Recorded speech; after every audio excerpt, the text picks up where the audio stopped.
Yeah, thank you. May I share screen? Yes, you can. Okay. Is my voice is clear? Yes. Okay. Thank you. So, good morning, ladies and gentlemen. Honorable Professor Ilhan, or the committee of this international conference, and also all the panelists. I am honored to have the opportunity to address such a distinguished audience. My name is Fredrik Broven Ekayanta, a lecturer and researcher at Political Science in Universitas Sumatera Utara, Medan. Today, I'm here to give a presentation on my work with the title No Populism, No Democracy, analyzing the 2024 Indonesia presidential election. This work is the result of my observations during the recent election process. I met with a number of politicians, member of campaign team apparatus, interviewed them, and witnessed the meeting and campaign process, which I visited in Medan, North Sumatra. I also read the news from various media, read the analysis from the experts. Then, from those observations, interviews, I tried to compile the initial draft that I've already uploaded and submitted to this international conference.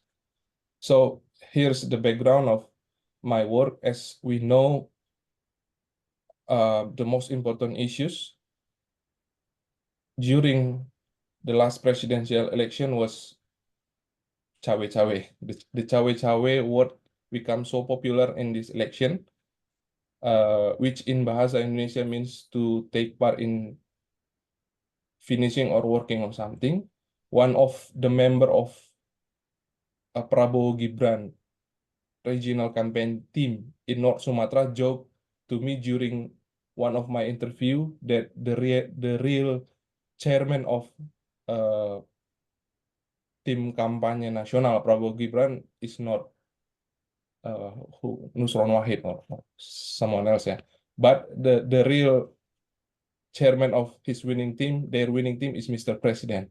From this phenomena, I would like to uh, answer the question how this presidential election weakened Indonesia's democracy. Why, after 2 decades of democratization, instead of the democracy being consolidated, it has been weakened both procedurally and substantively. Some scholars give a credit to Indonesia's democracy because it comparatively it's better than any other region, any other country for the young democracy like Indonesia. But although it's not very good substantively, substantively, but this presidential election have shown that the Indonesia democracy is so fragile, and we are witnessing the weakened both procedure and substantively democracy. And I built the assumption from reviewing some literature and that the structure of Indonesian politics continues to exclude the people from political processes, and the government plays a huge role in this exclusion. This is my assumption. And I use I use a new insight to explain the assumption that which already we can found in many articles, many literature, but I will explain it with the concept of populism. Populism here, yesterday, Professor Simon said that we can see ontologically there are 3 ways in viewing populism, at least 2 or 3 ways. The most popular ways is populism defined as a type of regime. It can be ideology, movement, leader, political style, rhetoric. And the second one, which will I use in this article or book chapter, is from Laclau and move forward in HSS, hegemony and socialist strategy, where they define populism as the political logic of the formation of the people. So populism is about a regime to come, a way of doing politics. So the populism is important for democracy, especially when the society face the crisis and collapse. Populism only happens when various groups of people who face the same crisis build a logic of equivalence and aim to become hegemonic. And then if we look to the connection between populism and democracy, the first ways to look at populism will say that populism is a threat to democracy, or populism is anti-democracy. But I think Laclau and Move will say, yeah, populism is compatible with democracy. Populism is democracy, democracy is populism. So from the title that I propose, I will say that there is no populism in the presidential election in Indonesia. Therefore, there's no democracy. I then develop the concept into the condition of possibility of democracy from Laclau and Mauve. They say that the prerequisites of democracy needs the presence of strong state and strong people. Only with a strong state and a strong people, democracy will occur. If we have strong state and weak people, then the regime will be tyrannic, or despotic, or many other uh, uh, term for it. If we have weak state and strong people, then the result is plebiscitary democracy or majority dictatorship, or even maybe excessive populism. And when weak state and weak people will have clientelism, where everybody looking up for the patron. So the presidential election in Reformation era was marked with the political party which plays an important role in the presidential election. Only party and the coalition of the parties can nominate the president and vice president. However, the political parties in Indonesia are not controlled by the people, but by the oligarchs. So where's the people during the presidential election processes? I argue that there are no people during 4 or 5 presidential election which already held in Indonesia. Maybe in 2014, where the people volunteers back up for the President Jokowi, we can see the people there in that moment. But beside that one, there's no people. So if we look to the 2024 election, which I state, we saw a strong state and weak people. This argument was based on the manifestation of cawe-cawe, which happened. At least it can be more. There are 3 manifestation of cawe-cawe. The first one is the revision of nomination requirements through the Constitutional Court, which I read one of the article in Kompas said this is the last attempt to extend the power, because there are issues to extend the period, the tenure, and also the period into 3 times was failed because this idea is not supported by the both public and elite. And the second one is the problem of state apparatus neutrality. As we can see in the picture that I put in this slide, the mayor of Medan, which was son-in-law of the president, Bobby, he create an organization that support the Prabowo Gibran. And I also talked with several chief of neighborhood or kepala lingkungan in Medan, and I got the story about how they was asked by apparatus or police to support the winning of Prabowo Gibran. And also in the voting day, they operate as broker which deliver money politics to the people. So the problem of state apparatus neutrality is not a new phenomena, but it happens massively during the 2024 election. It is because one of my source state that we got a full backup from the president.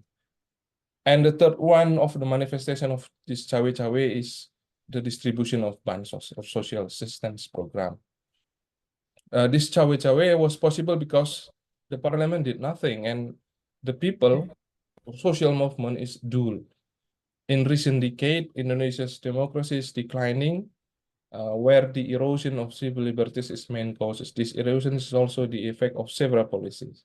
Previously, the pandemic of COVID-19 created multidimensional crisis. So the people of Indonesia during the pandemic of COVID-19 crumbles. Therefore, need a formation of people to become strong people in face to face with the state, but it is not happen because a series of intervention that the state or government or Mr. President had. So in the conclusion, I said there is no populism during 2024 presidential election in Indonesia, which is the effect of state intervention in the electoral process. These circumstances is similar to the crisis of contemporary democracy that has hit Europe, North America, and Latin America, which lack law and move state in hegemonic and socialist strategy, was caused by the strong state and weak people, or weak state and weak people. Therefore, Indonesia's democracy is not only lacking in the substantive aspect, but also deteriorated in terms of the formal and procedural aspect. That's all my presentation. Thank you for listening.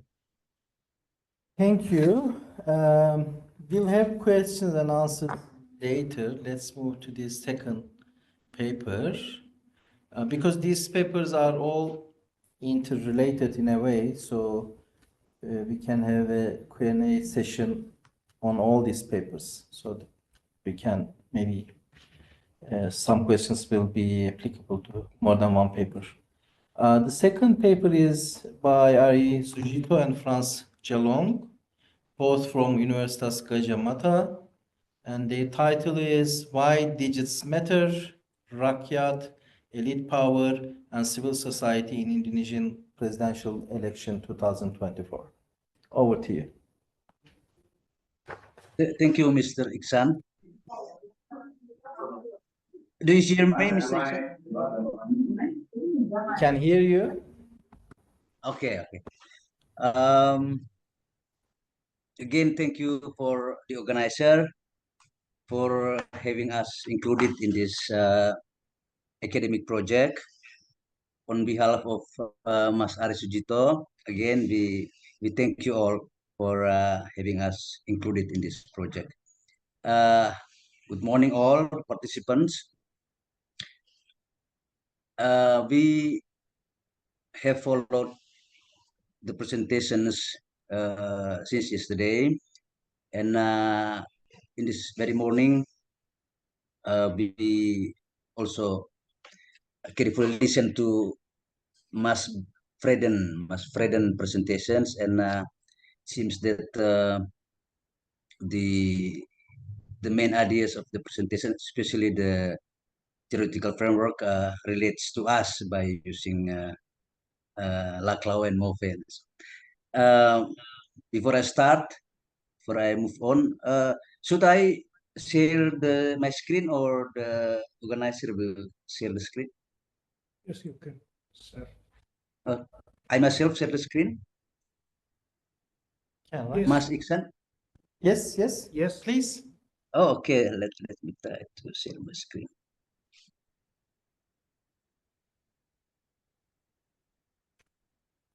This one.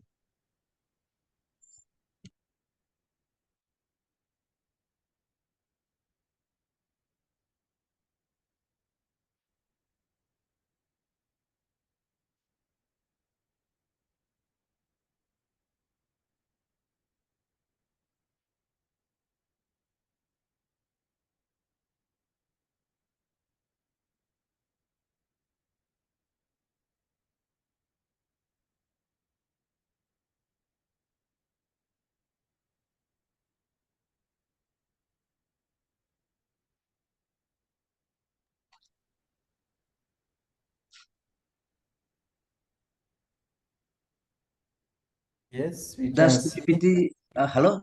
We It's can see it, right? okay. Okay. Yeah.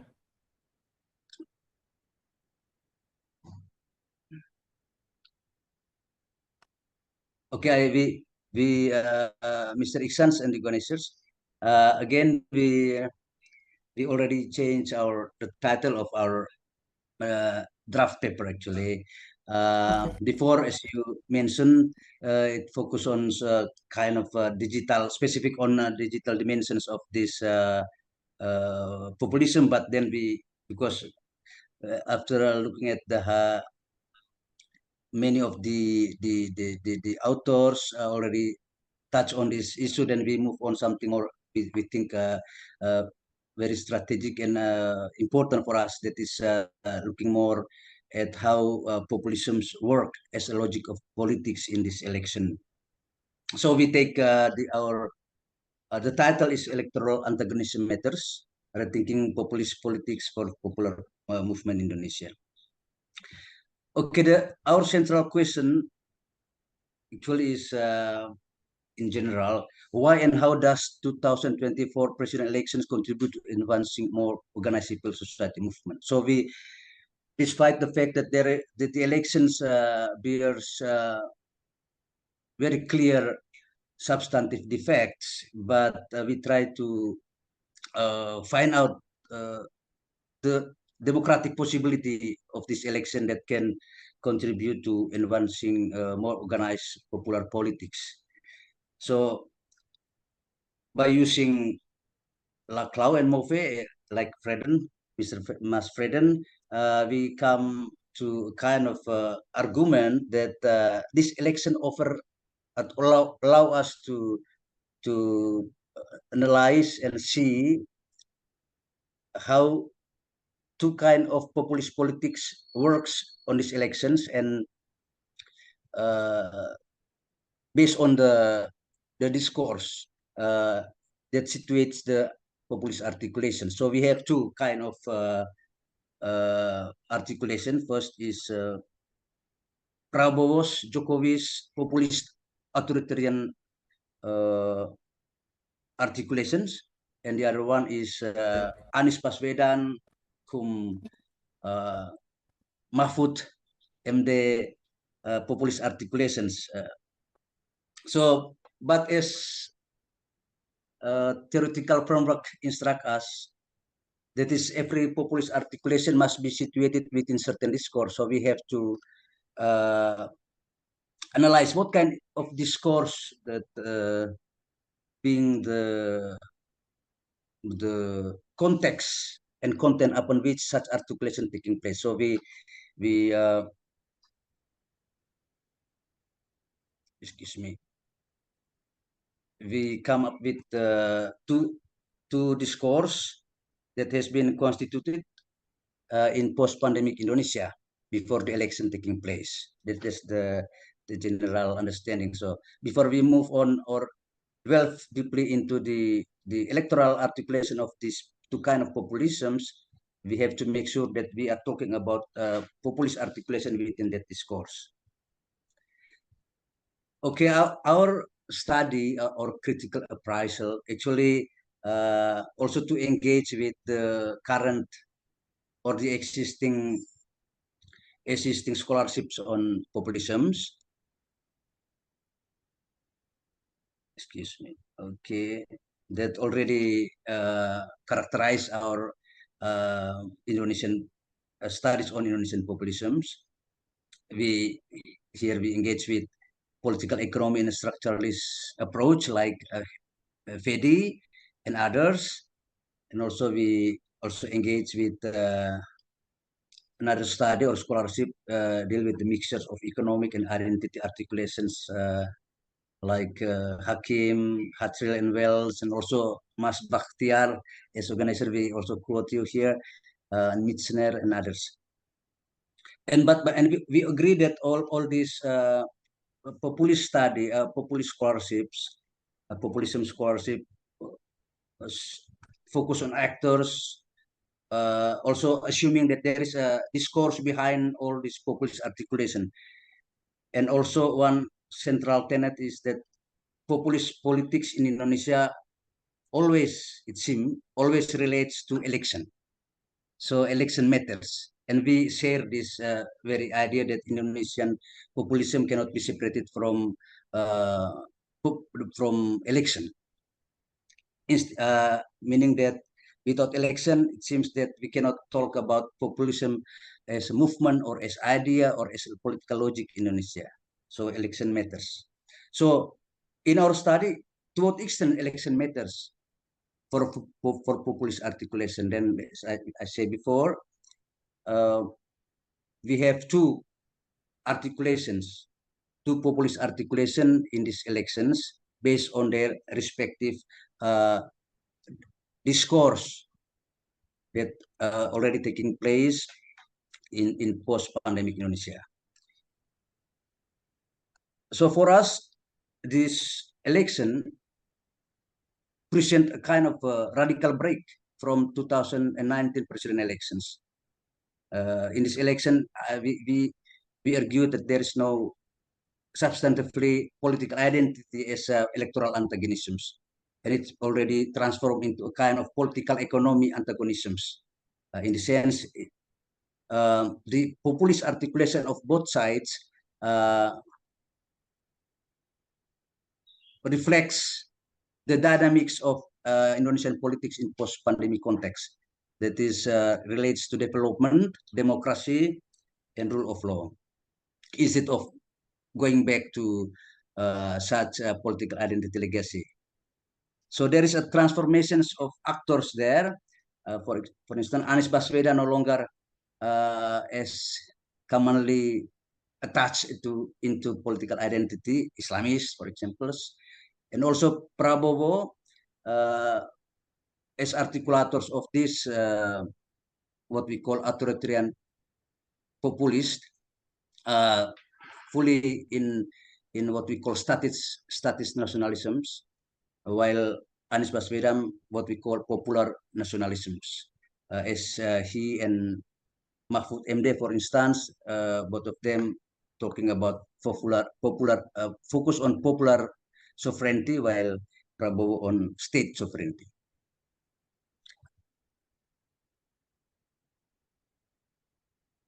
Okay, and then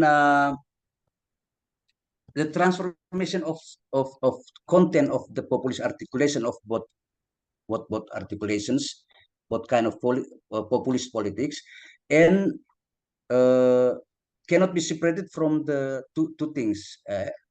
I want to draw your attention to these two aspect of transformation. First is the post-pandemic construction of two opposing discourse. That's discourse keberlanjutan. Hope you being accustomed with this. And then the other is discourse perubahan or change. So keberlanjutan being articulated by Prabowo and also Jokowi here, and while discourse perubahan change articulated by first of all Anies Baswedan, and then being joined by Mahfud and Ganjar later on. And second is that this transformation taking place, we have to consider electoral opportunism for Jokowi's grand coalition turning into two factions in 2020, 2022 and 2023.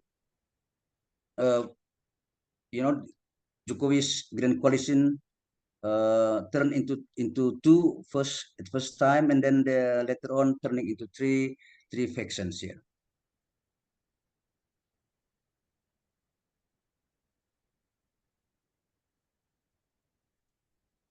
So the 2024 president election then signifies the temporary fractures in Jokowi's grand coalitions, responsive to the election, and then on the other side, rapid consolidation of segment of civil society movement centering on nationwide democracy and economic development issue, as evident in Ganjar Mahfud coalition and Anies Mohaimin coalition.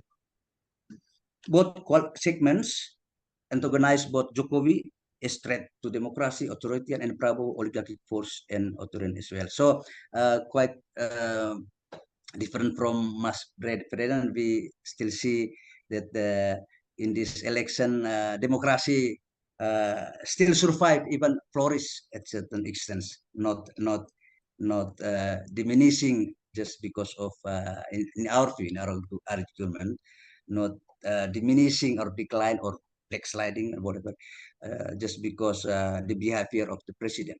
But by using populist analysis, we see that there is two kind of articulation. Ones still keep democracy working there. That is as articulated by Anies Baswedan and Mahfud MD. So I just skip this part to post-pandemic discourse. But again, we want to argue here in our appraisal that we cannot talk about populist articulation or populism without putting that articulation in the election by detaching it from what kind of discourse that's situated. Because if we keep still committed to Laclau and others from this perspective, we have to understand, or we have to use this concept as ways to see the possibility of democratic articulation rather than what is that being fall short into a kind of liberal analysis that currently being characterized by democracy versus democracy versus authoritarianism. Because the main core argument, and we share with that approach, this approach, is that in every democratic practices, democracy cannot be fully eroded. There must be a room to for resistance or counter-hegemonic projects. So here, in the context of two articulations, we still see that in Ganjar Mahfud and or in Anies Baswedan Muhammad, especially Muhammad and Mahfud, because both of them is non-political parties actors actually, and that's give them relative autonomy in relation to the political party opportunisms and pragmatisms, not only during the election but also hopefully after the elections. So here we present our two pandemic discourse, and then we move on into how this discourse, two discourses, competing discourses being articulated during the election. Okay. So we have two competing discourse, and then this competing discourse being articulated as two populist politics in the election. So for the first one, the populist authoritarian articulation being really can be seen clearly in Prabowo and Jokowi. And in case of Prabowo and Jokowi's articulation, by using this approach in our analysis, we see that we have to take seriously the role of Jokowi. Jokowi, for us in our analysis, is not kind of what is a causal belly, prime factor for the decline. Even actually, Jokowi already been captured by these oligarchic forces. Instead of being he is the core what is the regulators or the main cause of the democratic decline. But he is actually being, and he is needed by these oligarchic consolidations for to take in Laclau's terms for the Prabowo's forces, oligarchic forces, to be able to mobilize and attract those depoliticized segment of the population that for years been part of this symbolic Jokowi symbolic, where Jokowi is their symbolic identifications. So that's the tragic role of the Jokowi, is that Jokowi really needed by the by the Prabowo's oligarchic articulations in order for the discourse on state sovereignty, that is discourse keberlanjut to be able to win the election. So in contrast to current understanding in Indonesian debate, academic debate, that Jokowi is the prime factors, we share something. We treat Jokowi not as a factor, main factors, but his importance, his significance is particularly relating to only to oligarchic Prabowo's oligarchic consolidation to serve the interests of these oligarchic forces that already capture him, already hijacked Jokowi in since the pandemic period 2 or 3 years ago. That's where Jokowi turning from people president into global presidency and so on, being branded no longer as not only as a people president but also global presidency. And then that's where oligarchic forces try to redefine national interest, national threat, not coming from inside, only inside, but coming from the geopolitical conflict, geopolitical transition from unipolar into multipolarity. And that's where Jokowi branded as a global presidency, then being there goes together with Prabowo as the being long held branding as geopolitical leader, strong military political leader. So that's the kind of melting pot, kind of mixture there in the last two years that make possible for Prabowo to make use Jokowi in order to capture this depoliticized segment of the populations, and they need only Jokowi only for this election, and then Jokowi can be treated as whatever this political party reconfiguration will take place in Indonesian politics. And on the other side, this is very important. Democratic populist articulation has been shown by or evident in Anies Baswedan or Mahfud's articulations, and we bracket them into what we call the discourse perubahan. This articulation construct oligarchic forces as the enemy of the people. This is as enemy of the people, and especially this by through, you know, since the pandemic period, there's a radical change in national economic policy, like national strategic projects, IKN, PSN, and so forth, and they treat this impacts, treat these oligarchic forces as the enemy. Contrast to Prabowo's and his team that treated the enemy of the people coming from outside first, foreigners, or I'm sorry, foreign state or forces that try to colonize Indonesia or taking benefit Indonesian government weak and divide it. So we have to be careful with this imminent threat from outside and also from the inside, because this Prabowo's ideas and notions of enemy coming from inside. Those citizens that protesting or challenging these policies should be treated as antek asing or foreign agent, if you allow me to call it. So then it's quite different from the Anies Baswedan or Mahfud's articulation of the enemy of the people is or are those oligarchic forces who occupy the place of power and then just to serve their own interest. So and that's the I presented it in quite a quick way. And so what implications for the such approach and such study to for our scholarship on populism. So we hope that our critical appraisal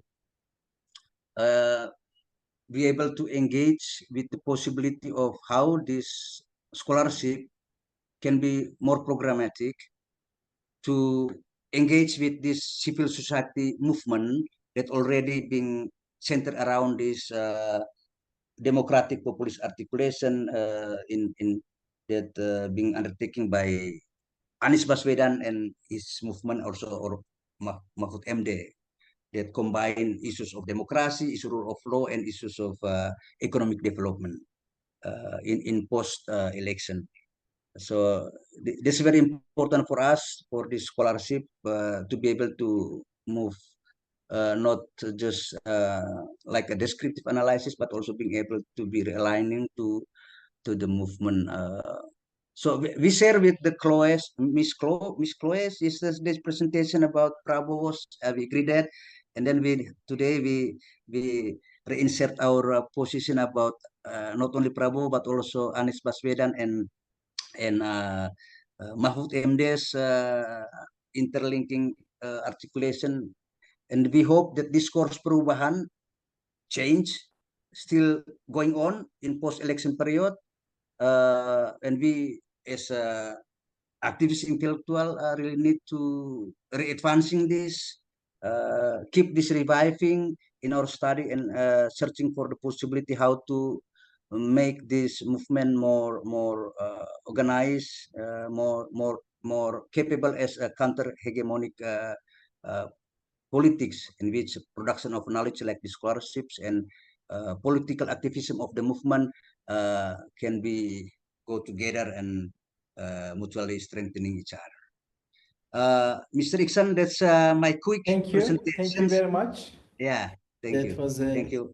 very good presentation. We'll have some questions later, but let's move to the third and the final paper of this panel on authoritarianism. The paper title is Creeping New Tyranny Through Populism Style in 2024 Election. It's by two scholars from the University of Erlangen. And the first author is again Erlangen, Pribadi Kuzman. And I wondered what was going on. Does he own the university or is it named after him? And I checked. I checked. I did my work, and it's name of a king and it means the one who jumped the water from Bali to East Java, and then he became a king there. Now I see what's going on. So you are a king. Okay. Thank you. And then the second speaker or co-author is Irfa Puspitasari. And over to you, Erlangen and Irfa. Thank you, Mr. Ihsan. Okay, I will share the PowerPoint to our presentation. Yeah, can you stop Yes. sharing? Yeah, call it yes. I cannot stop Asna. sharing the. Asna.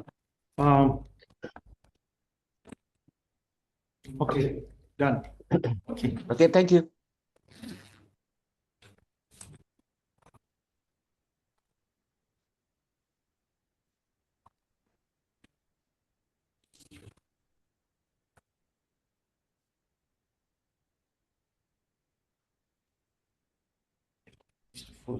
Okay, Irfa, can you share the presentation? I have the problem. Okay. Okay.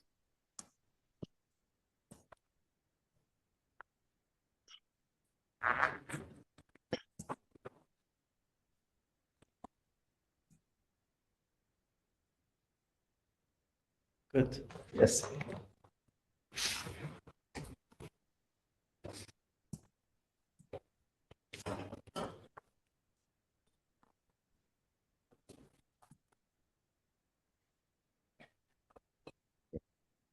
Yes, it is honor for us to be here to present our presentation. And today, we will present our presentation, and we already changed the title. The new title of our presentation is about the how Jokowi populist leadership bring Indonesian into new autocracy. And maybe Irfa, you can you can change to the next presentation, please. Okay. Okay, this is our main thesis. The 2 periods of President Jokowi leadership has been succeeded to bring Indonesian political condition through populism strategy into new autocracy. By new autocracy regime, we means that the political regime defined by the strong concentration of executive power above the law and couldn't control by the power-sharing democracy. This kind of regime are top-down pyramid of power that sustain the leader power by nurturing docility and loyalty of the people of their supporter. This new autocracy leader has capacity to instrumentalize the law in order to defeat the supremacy of law or the rule of law. And the political journey of Indonesian democracy from 2014 up to 2024 into the autocracy power under Jokowi regimes conducted by the populist strategy initiated by Jokowi political oligarchic faction. By political populism, we differ with the Bung Frederick and Bung Bung Vicky that we not utilize the concept from this discursive ideas of populists such as initiated by the Ernesto Laclau, but we use the Robert Esbar comparative politics of populism in the Latin America in our presentation. By political populism, we means that the political strategic way of the leader to build and maintain the power based on the mobilization of the masses from represented leader as the outside of the elite circumstance who can change the political situation into the better one. By using populist strategy, Jokowi can elevate his power position and concentrate the incredible height of power. But still, he support by his supporters. The political explanation in Indonesian political situation occurs by considering the interaction between the political agency initiatives under the dynamic of political constellations situates in the oligarchical structures of Indonesian politics. And then we move, Irfa, please, to the next PowerPoint. We move to the next PowerPoint. And then, yeah, that's one.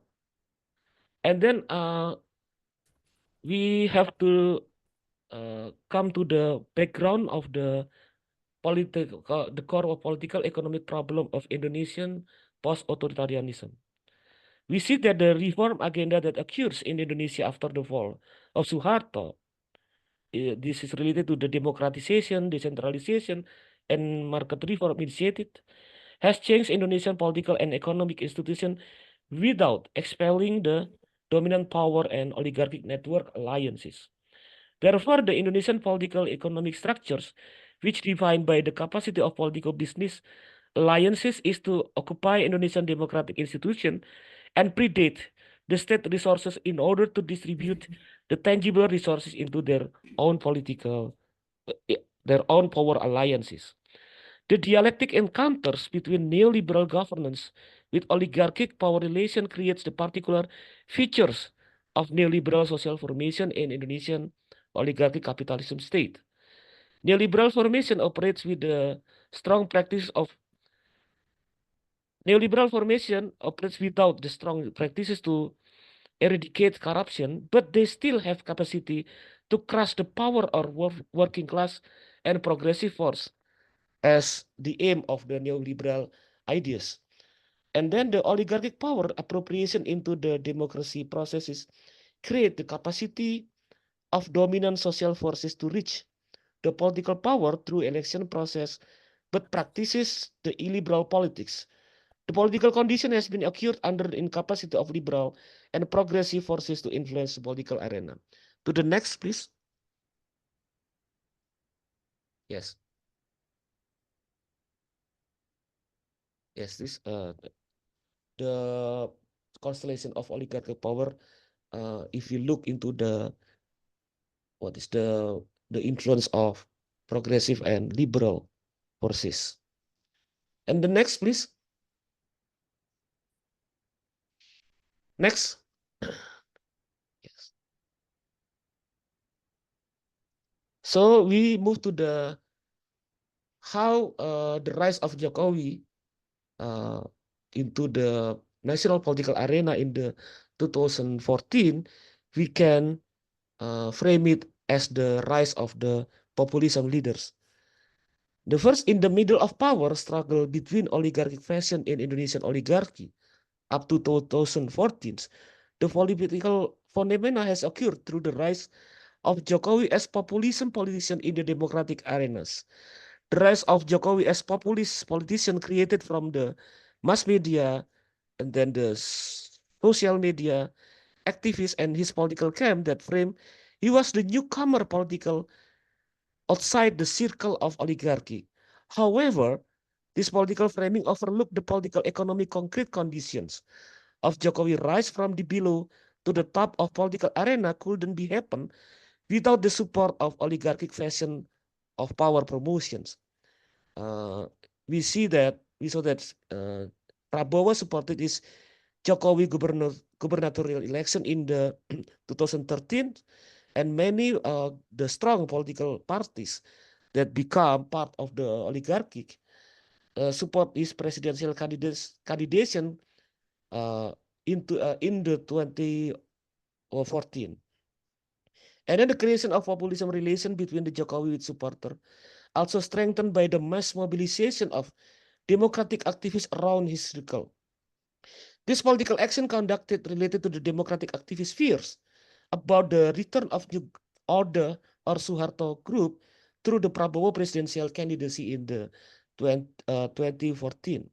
After the victory of Jokowi in the 2014 presidential race, he was immediately adopt this political game of oligarchic power and also domesticated his democratic activists and intellectuals into his political power of game. And the next, please.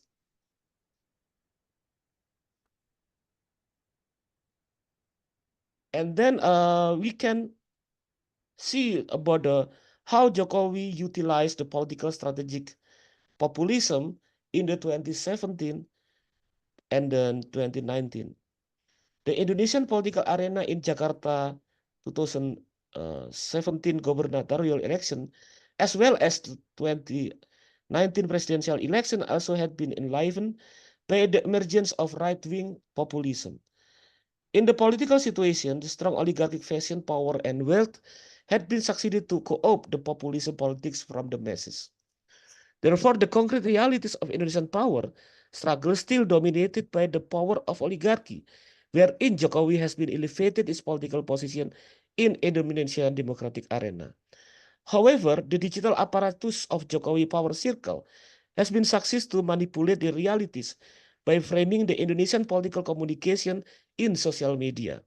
The dominant circle of Jokowi digital apparatus exploited the image of the threat of Islamic populism, such as the issues of khilafah and Talibanization in Indonesian politics, in order to strengthen Jokowi ties with his supporter. By creating the propaganda of the threat of Islamic populism, Jokowi political camp has been supported by the majority of Islamic moderate groups. And then, next please.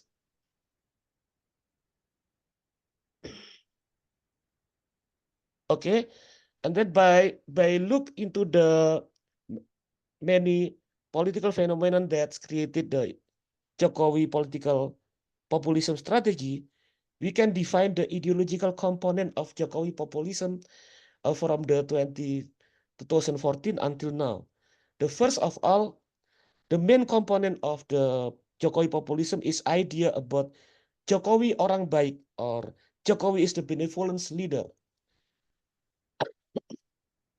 This very effective to destroy the Jokowi challengers and create persuasion into the mass about the the goodness of the Jokowi.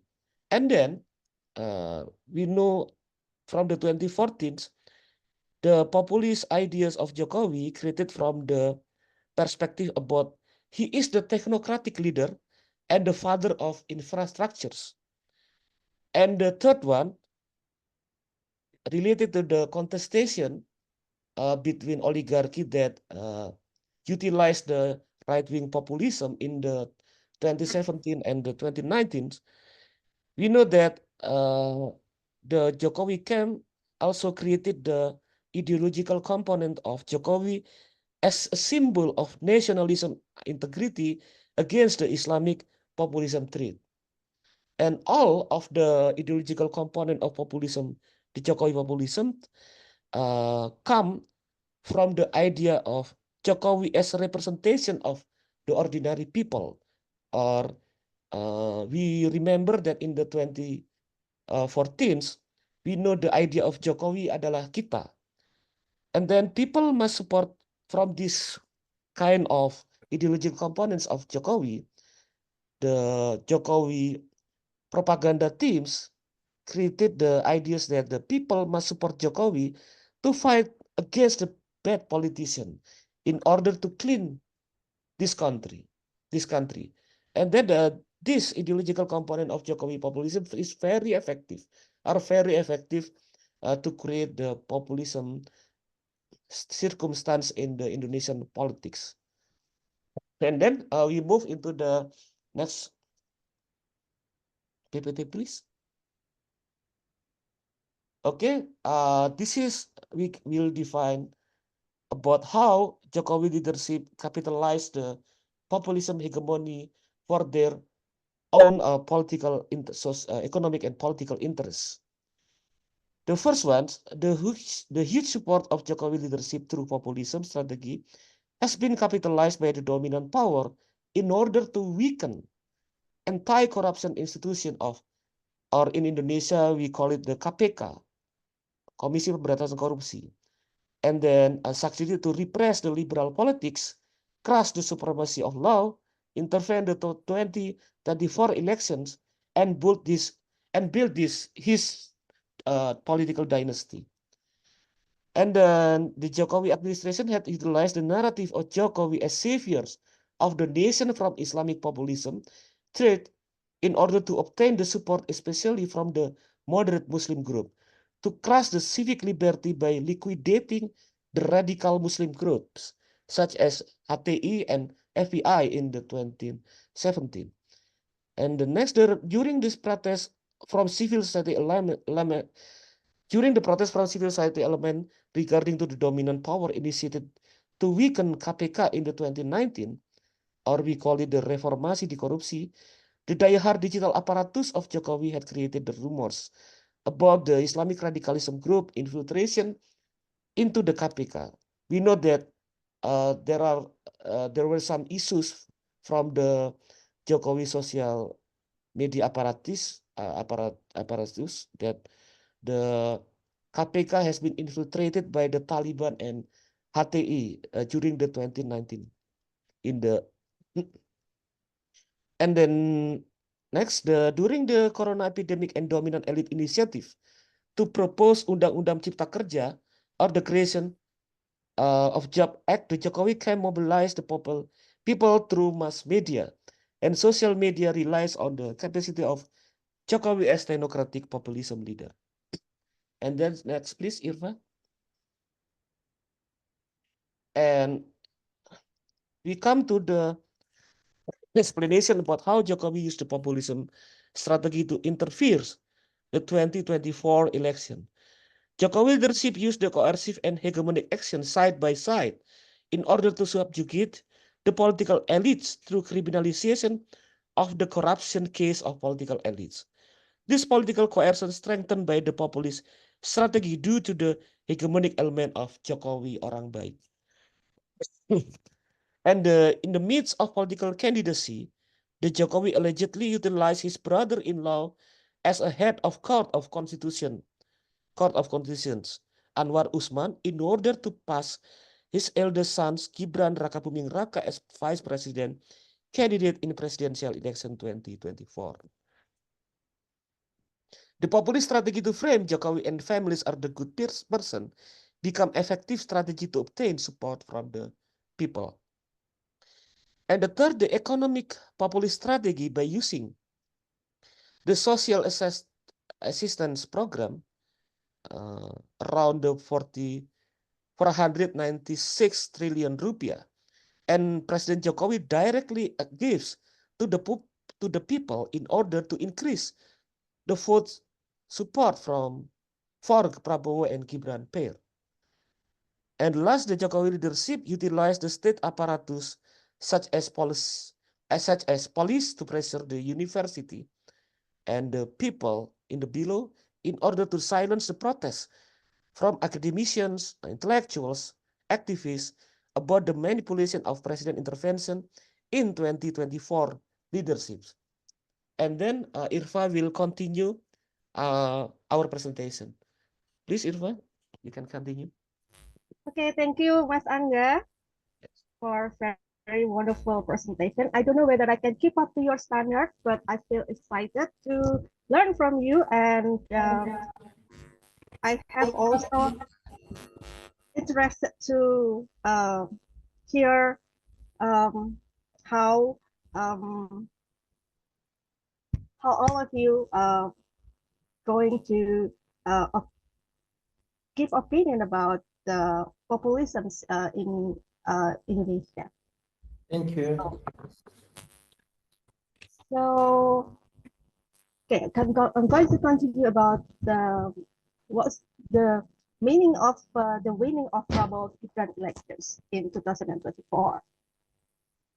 And as Mas Angga mentioned before, there is still problems in the remaining oligarchic sections in Indonesia's economy, political structures, and there is some warning signals on how the power manipulate the law and to smoothing their power concentration.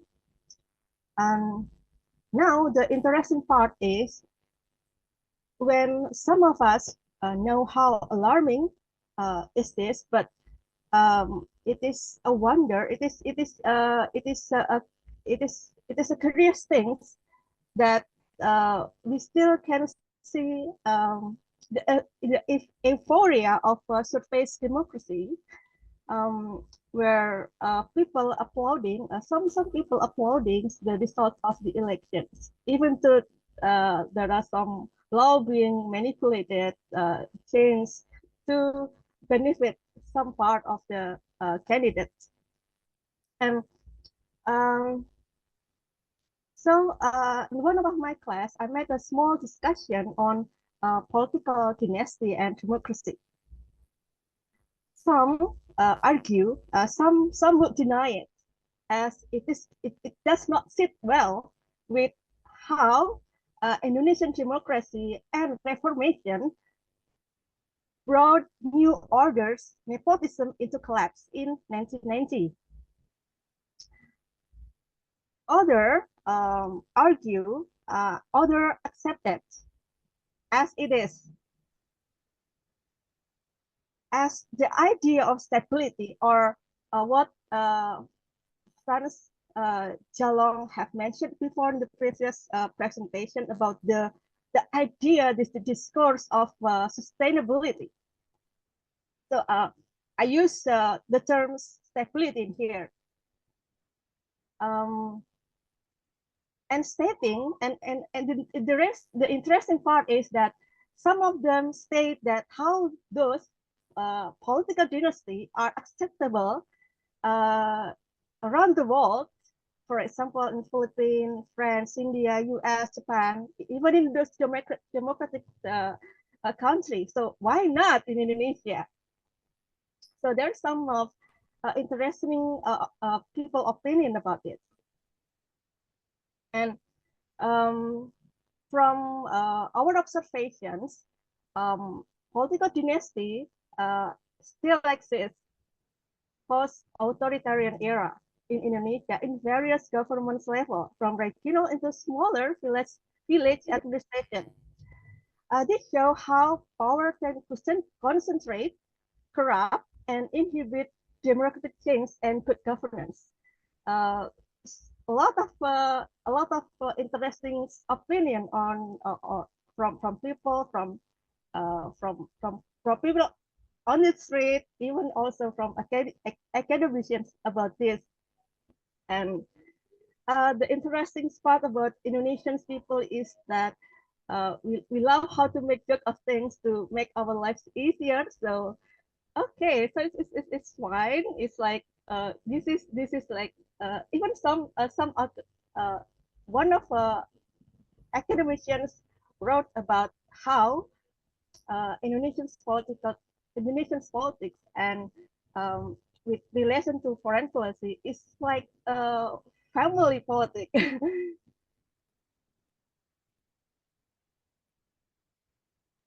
And it is interesting how those political dynasty, in a way, it um,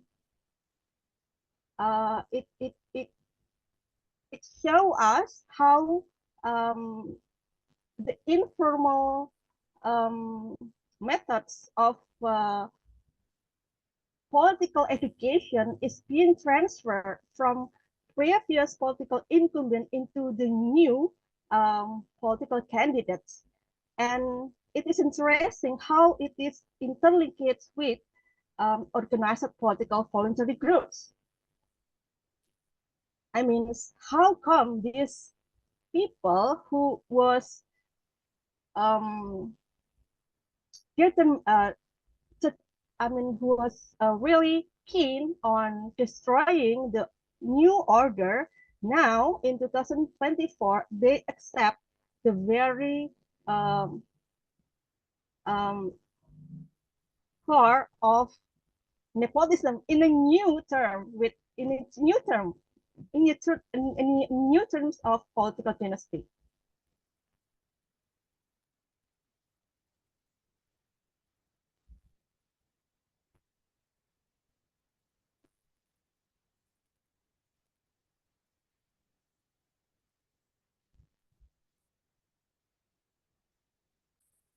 So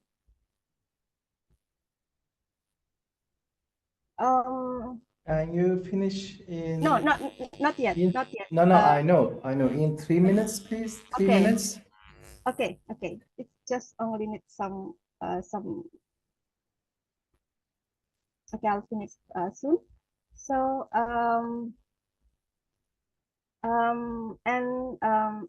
how these voluntary political groups help to concentrate power in oligarchical arena, and meanwhile, this organized democratic activist resistance.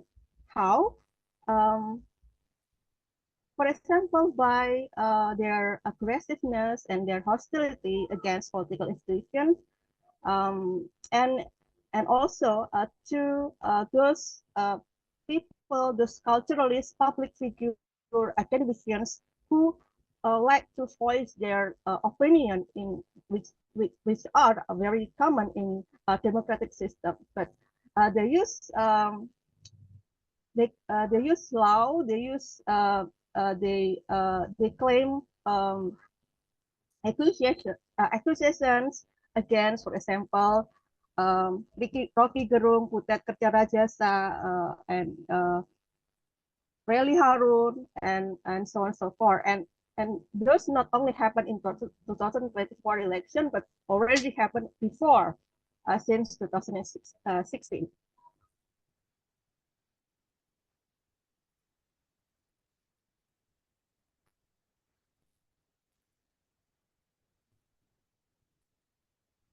So, and how this by silencing the critics, these voluntary groups distorting people political awareness on what's really matter about Indonesia economic development and substantive democracy.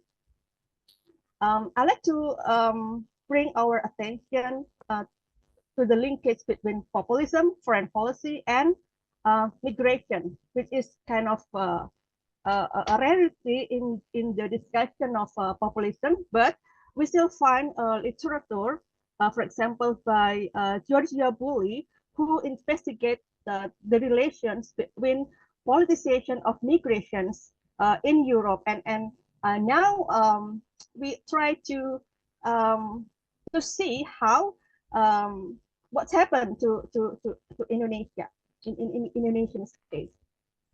So after the winning of Prabowo and through the election, which is now is still in the process of whether it is legal or not, there is a symbolic visit of Prabowo to intentionally how Indonesia's foreign policy leaning toward in the future. It might be a political stunt to invoke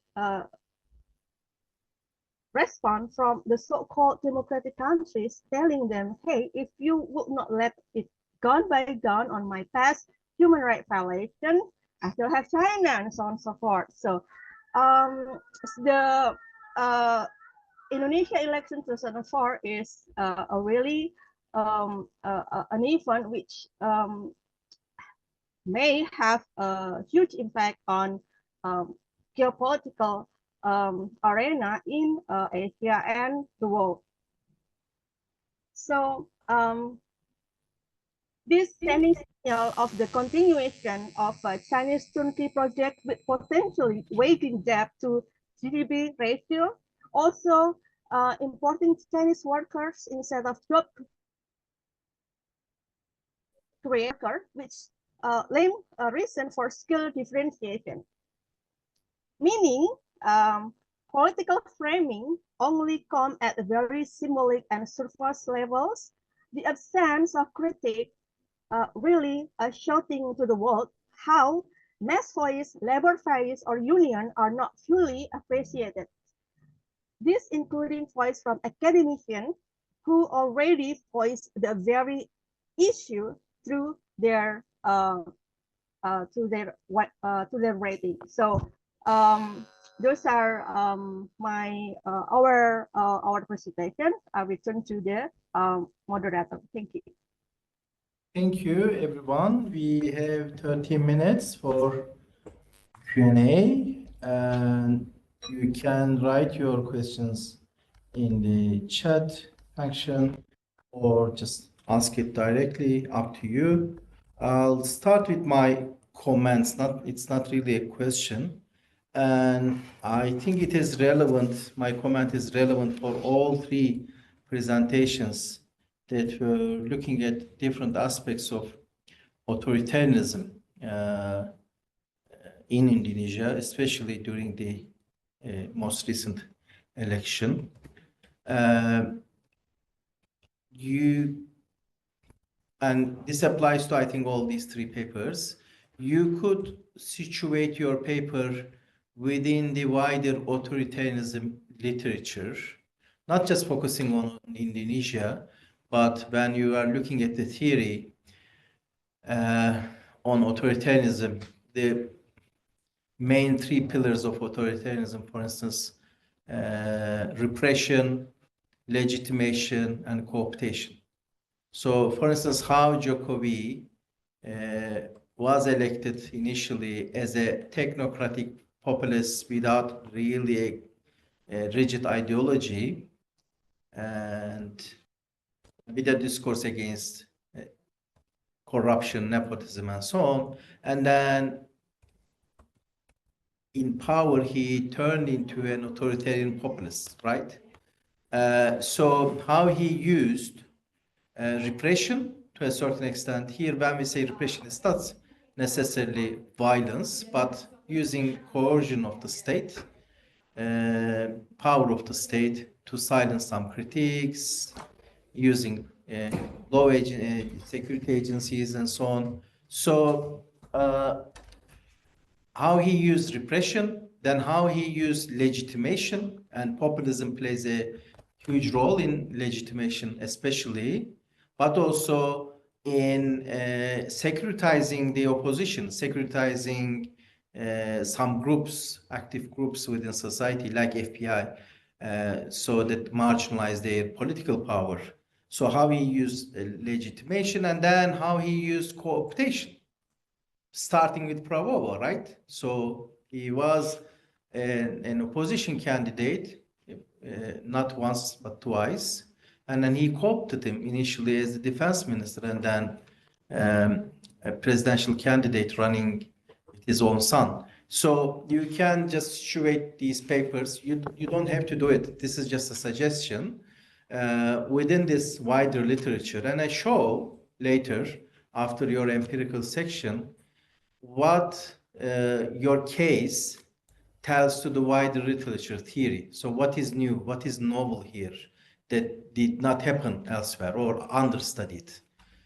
This could be one way of doing it, so that you can say that, okay, yes, authoritarianism or authoritarian populism or populists in power have been studied in other contexts, but in the Indonesian context, we have something new, and this is what we have found, and this can be tested elsewhere.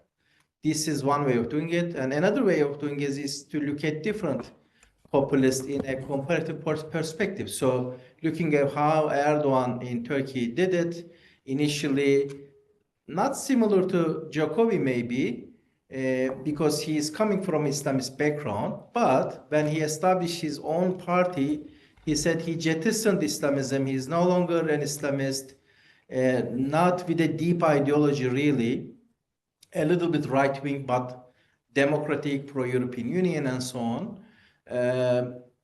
Not definitely authoritarian or populist, but then over years, in 10 years, he became an authoritarian populist. So you can look at some similarities and differences between these two cases, and you don't have to compare it with Turkey, of course. This is something that I know, that's why I gave an example, but you can, I don't know, look at Imran Khan, maybe in Pakistan or elsewhere.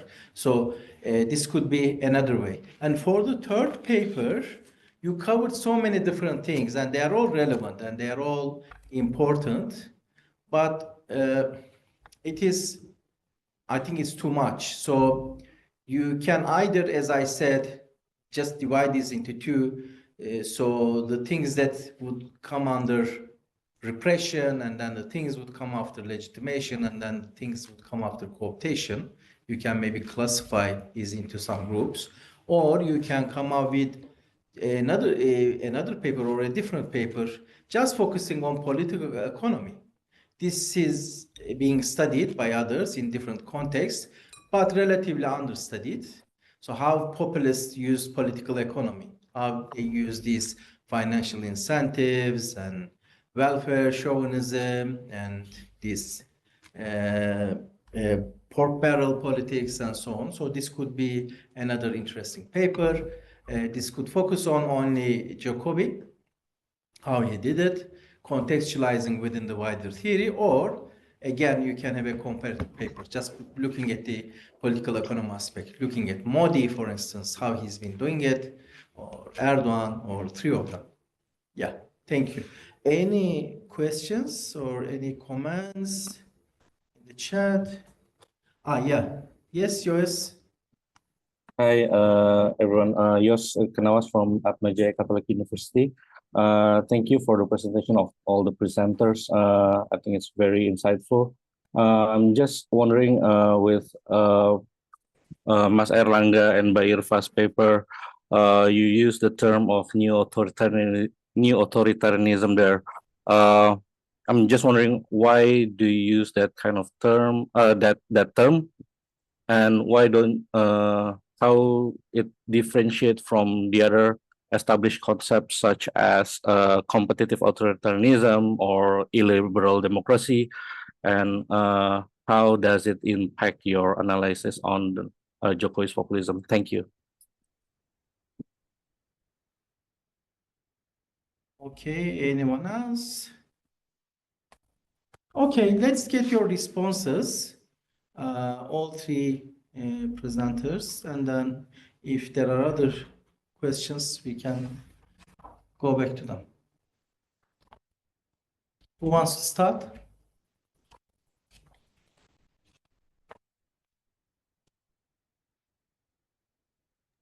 Okay, let's start with the first paper. So, yeah. Frederick? Well, yeah, do you want to go first? Yeah, thank you. I don't have any response actually, but thank you for the suggestion. I will add the literature into my papers as the comparative with any other parts. Okay, yeah, no problems. I will elaborate. Yeah, you don't need to respond right now, but yeah, when working on the paper, you may just consider these suggestions, of course. Ari, France, any response? Yeah. Actually, thanks, Mr. Iksan, for your inputs on the paper. Actually, after reflecting on the three papers, including mine, I think the our paper, three papers reflect the same concern on how first of all how authoritarian populist articulation getting stronger when we look at Prabowo and Jokowi's undertaking or oligarchization of Indonesian political economy. That's why, for instance, for me, Mas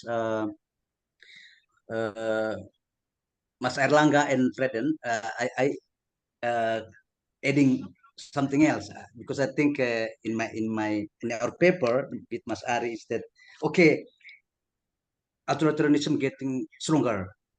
What is to be done with that? So by using Laclau, we see that because in Laclau's concept, because populism always not only about hegemonizing, but also populism can be seen as a counter-hegemonic force. So that's why we, in our study, and there is evidence as we present in our paper that this is what we call discourse perubahan or discourse being established in the last 2 years and then being articulated in this democratic articulation by Anies Baswedan and others and Mahfud MD and so forth.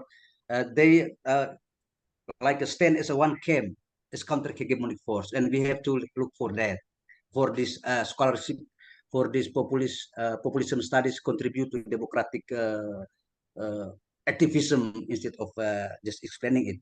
And okay, now this counter movement, this counter hegemonic force remains weak because our focus in Indonesia now focusing on Jokowi is the ultimate problems. But the question is, after Jokowi is being, for example, being overthrown from the power, or Prabowo was then excluded him, for instance, and then what's happened with oligarchic power? Who will confront this?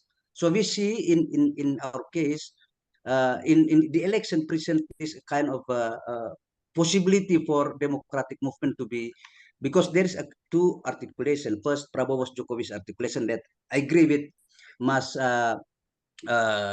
Frederick and Mas Erlangga and Mbak Irva when we talk about authoritarianism. I agree with that.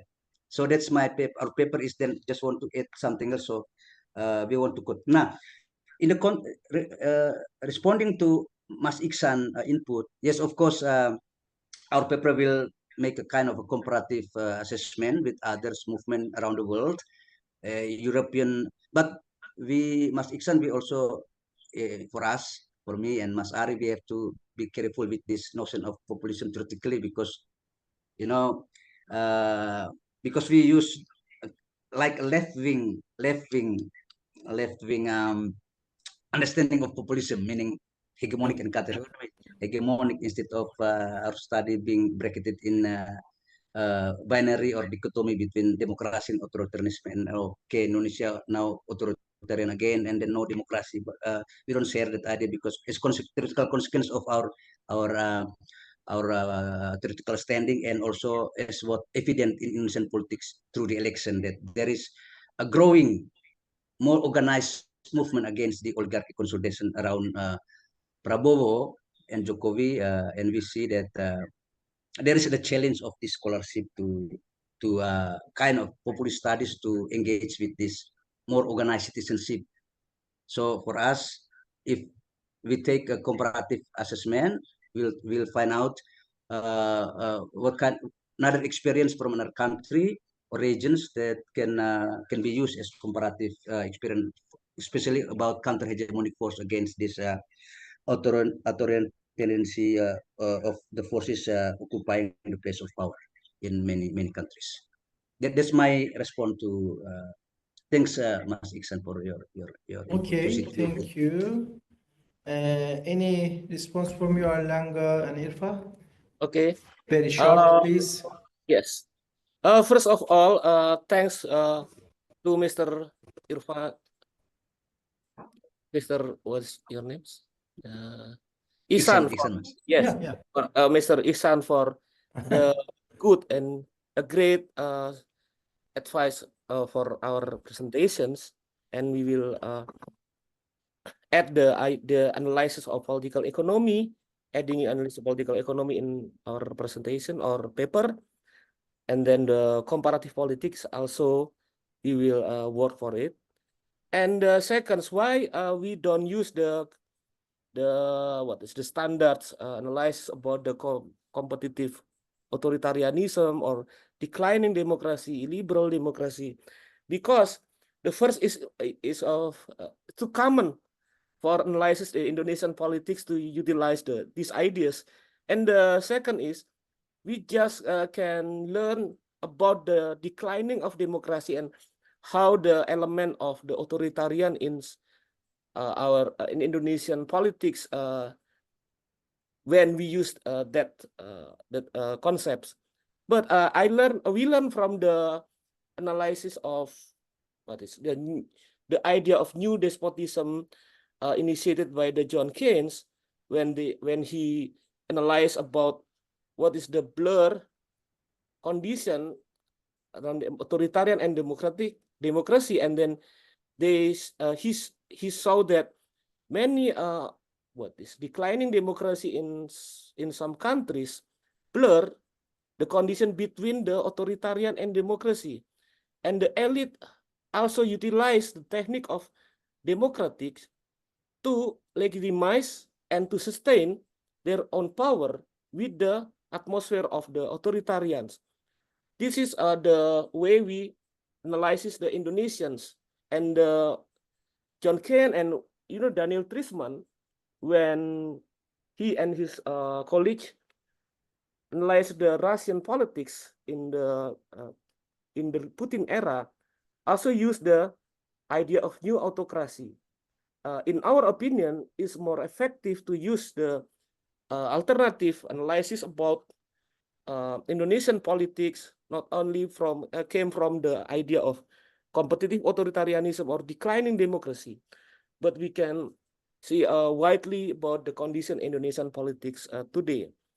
And maybe can I ask Mr. Frans Jalong about his presentation? Oke, Mas, gimana, Mas? Okay, Abang.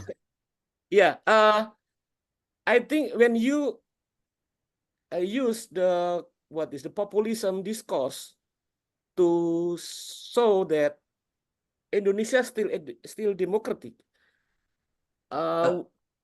yes, like that. So I'm not arguing about Indonesian democratic, Mas. Just to clarify, ya, Mas, Abang. Okay. Our argument is as evident in the election process that there are two populist articulation in conflict to each other. First, populist articulation taken by Prabowo and Jokowi. And that's, I agree with you at the point about authoritarianism and all. That's the element that you described in your paper, Mas. Itu in our treatment is what we call discourse keberlanjutan, and with all this authoritarian element inside it. And then on the other side, because we use discourse analysis, so these two competing articulation, the first one the Prabowo and Jokowi, and the other is Anies Baswedan or Mahfud MD. You can combine them as a kind of discourse perubahan, gitu loh, Mas. But Because yes. there is, but yeah, sorry, okay, sorry. Bang Frans Jalong. But in my opinion, the discourse of the perubahan and democratic in the 2024 election still groundless, still have not appropriate, still doesn't have don't have appropriate social basis to influence the politics in Indonesia today. Gitu. I think still problematic if we see that the discourse of democratic from the change, from the perubahan, from the others progressive movement in the civil society can fight against the future of Indonesian politics today that influenced by the despotism or authoritarian conditions. Yeah, Mas. Yeah. That's my why opinion. We can continue later Oh, maybe. Okay. Yeah. Because we have Thank you. limited time for lunch here. We need to start Yeah, at 1. Thank you. Susan, do you have a Okay, comment or a question? I do, but if you have No, lunch break, is it a question or a comment? that's a question. Okay, ask your question, and then after the lunch break, they may want to answer after the lunch break. But ask the question right now. I hope they will be here half an hour later, 20 minutes later. It's a question to Fredrik, but maybe Papa Frans wants to answer this one too. I'm not sure if I understood the argument well, so excuse my ignorance here. But I think you said that since 2014, there's no people in the presidential election. So I'm curious as to how you arrived at that point theoretically, and what happened to the people. Where are they? Good question. Thank you, Susan. So, Dr. Kurnavati Devi will be moderating the next panel. Dr. Devi, so please start with the answers to this question from this panel, and then very quickly, and then we can start the other panel. We'll see you at 1, which means 24 minutes later in Australia, Melbourne in time. Thank you, everyone. This was a great panel. Thank you. Okay, thank you. Thank you for the